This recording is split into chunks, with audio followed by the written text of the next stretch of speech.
घर दे विच जे कोई इहो जिहा जी है ना तुहाडे जेड़ा स्पष्ट गल करदा है, साफ गल करदा है, सीधी गल करदा है, सीधी गल। एक गल ध्यान च रखियो, जेड़ा साफ गल करे, सीधी गल करे, स्पष्ट गल करे, ओदे बोल कठोर हो सकदे ने, कठोर। करियो इहो जिहा बंदा कदी भी किसे नूं धोखा नहीं देंदा। आखो धन गुरु रामदास जी, धन गुरु रामदास जी।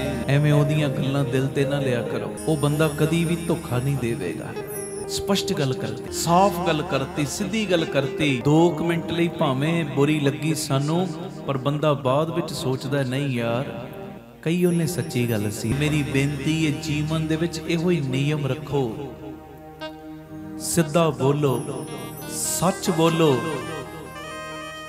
ते सामने बोलो, सामने, पिठ पिछे नहीं जी।